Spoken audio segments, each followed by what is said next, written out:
Lista la declaración final de la cumbre del G77 más China en Cuba.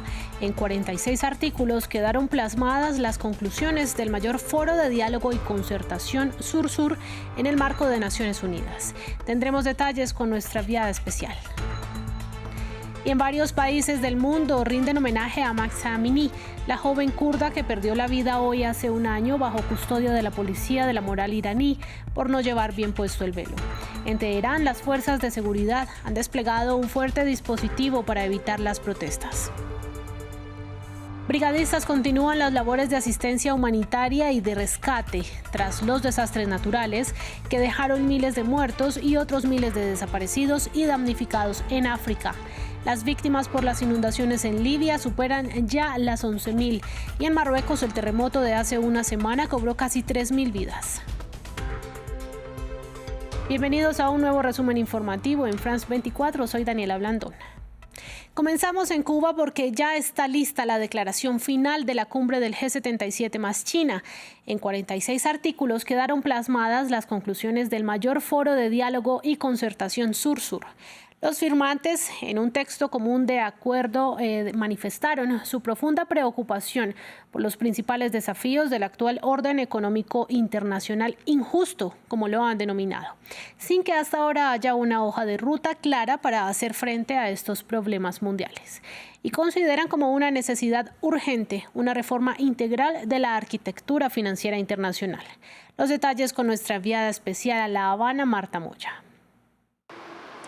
Ya hay declaración final conjunta aquí de los líderes, jefes de Estado y Gobierno y altas delegaciones de los 134 países que componen la cumbre del G77 y China. Una declaración final conjunta que ya ha sido ratificada por las delegaciones aquí presentes en La Habana y que se confirmaba hace escasos minutos. Ha sido adoptada en sesión plenaria conducida por el presidente anfitrión, por Miguel Díaz-Canel. Una declaración que contiene 47 puntos y que recoge esas demandas de las naciones del sur global que buscan cambiar el orden económico global y además buscar una mayor y mejor cooperación entre las naciones sureñas. También han dicho que buscan una mayor concertación bajo el lema de esta cumbre en materia de ciencia, tecnología e innovación y que buscan un orden económico que sea más justo, inclusivo e igualitario y dejar de ser dependientes de las naciones del norte global.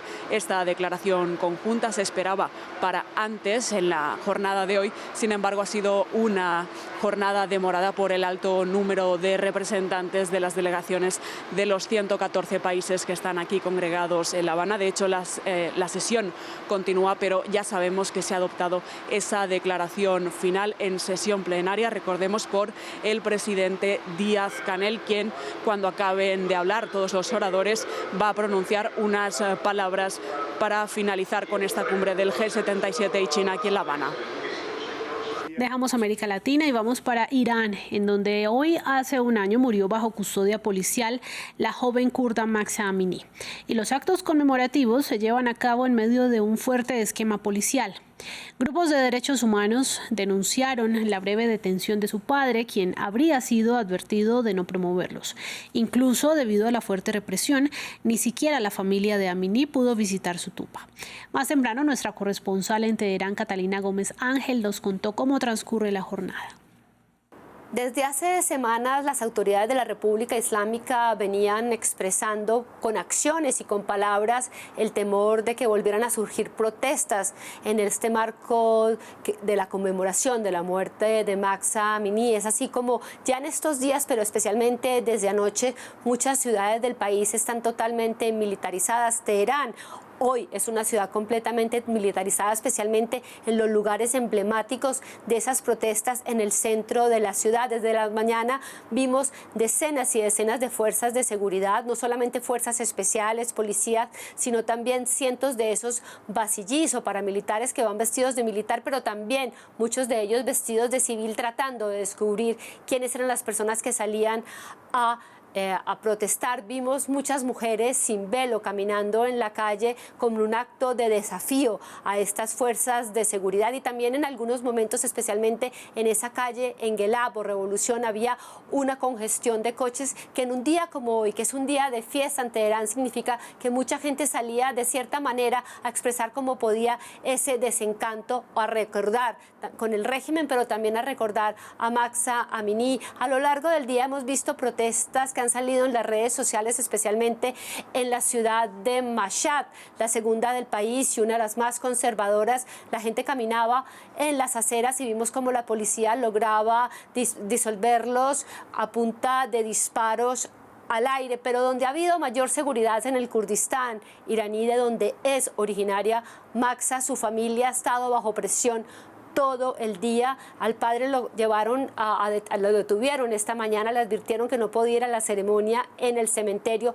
Se entiende que la familia está encerrada en su casa y la gente que iba hacia el cementerio ha tenido complicaciones en llegar debido a esas fuertes medidas de seguridad.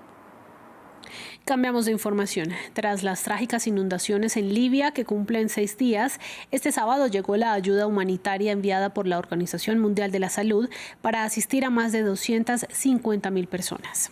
Se estima que hay al menos unas 20.000 víctimas entre fallecidos y desaparecidos, una cifra que todavía no puede ser confirmada por las autoridades locales, debido a que mientras avanzan las tareas de los brigadistas, se van actualizando.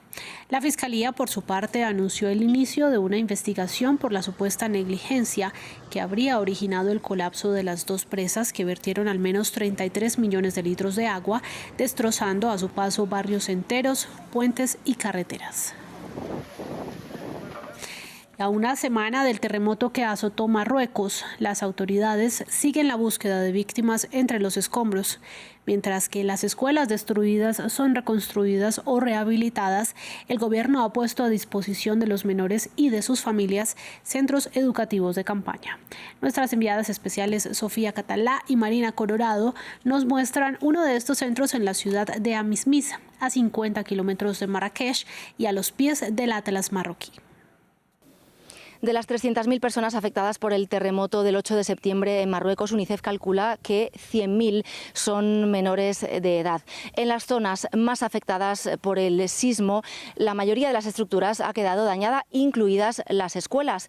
Por eso, la educación de estos menores ha quedado interrumpida, una educación que además acababa de empezar este mismo mes. De ahí que el Gobierno esté poco a poco habilitando escuelas o centros educativos de campaña, mientras las escuelas son reconstruidas. En esta escuela de campaña de Amizmiz, puesta en lo que era antes el patio de la escuela secundaria, se espera que estudien unos 800 alumnos, tanto de Amizmiz aquí como de las aldeas y pueblos más afectados de las montañas. Se está rehabilitando el edificio donde se quedarán a vivir los niños que vienen de estas aldeas lejanas y remotas, mientras que los niños de Amizmiz seguirán viviendo en las jaimas habilitadas con sus familias aquí en la ciudad.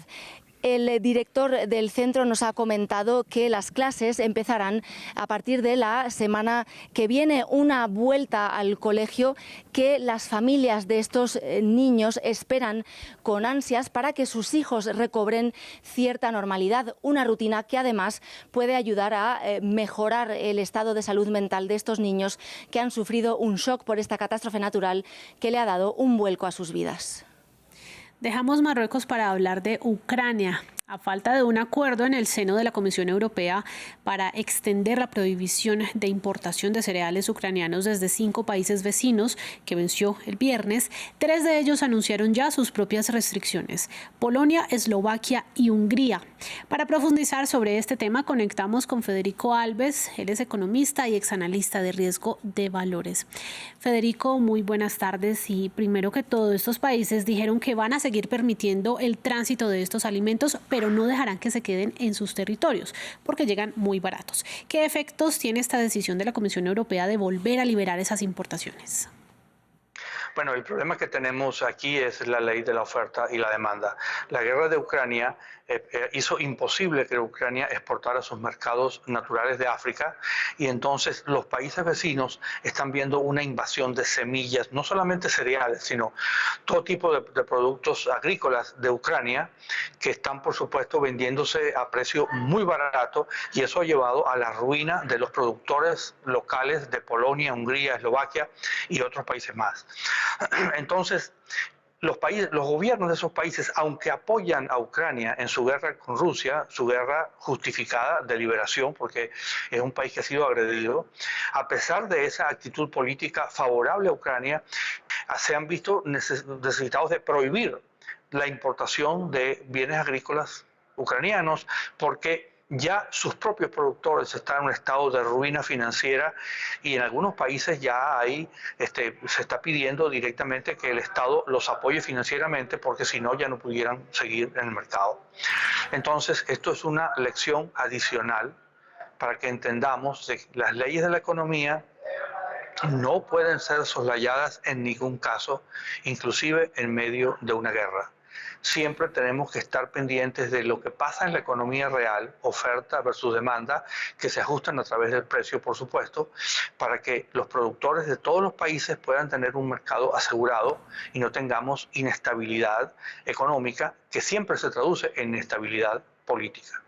Entonces, la Unión Europea no ha podido llegar a un acuerdo, pero estos países unilateralmente decidieron prohibir las importaciones de bienes agrícolas de Ucrania.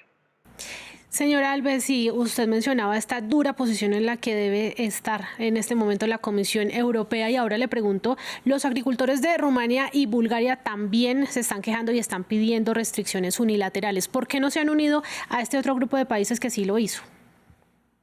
Bueno, porque esos países no tienen la misma estructura de producción agrícola que tienen los países que sí lo prohibieron. Entonces, de alguna forma han logrado sobrevivir y seguir adelante a pesar de las importaciones de bienes agrícolas de Ucrania. Recordemos que son países, Rumania es un país mucho mayor, es decir, la realidad económica de cada país es muy diferente.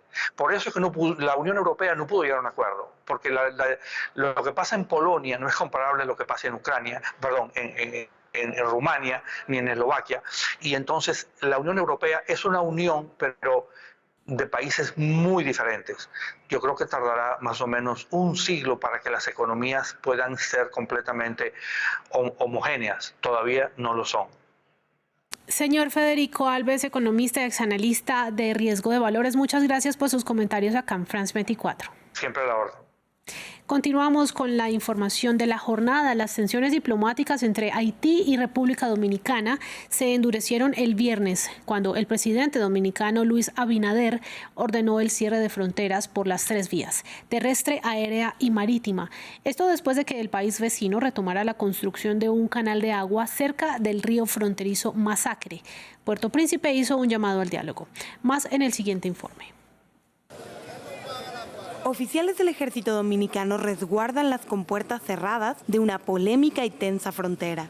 Así luce la línea divisoria entre el empobrecido Haití y su vecino, República Dominicana. El primer día del cierre transcurrió de manera pacífica. Estará cerrada tanto tiempo como sea necesario.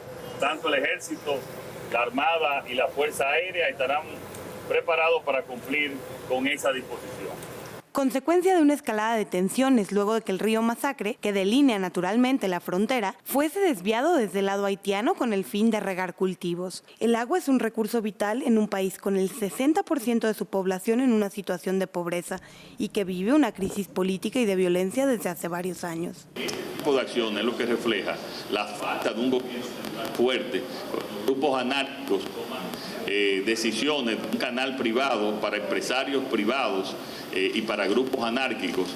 Esas acciones reflejan todavía mucho más la necesidad de una fuerza, como ha pedido el mismo gobierno haitiano, pacificadora de Haití. República Dominicana exige a Haití cese la modificación del cauce de agua. El gobierno haitiano alega que tiene derecho a disponer del recurso y que las obras para el desvío han sido un asunto entre privados. Haití, el país más pobre de América, está inmerso en una crisis política y de violencia desde el asesinato del presidente Jovenel Moïse. A ello se suman las recurrentes tensiones diplomáticas con República Dominicana, en especial en el tema migratorio. Concluimos así este resumen informativo, no sin antes invitarlos a que se queden conectados con nosotros. Feliz tarde para todos.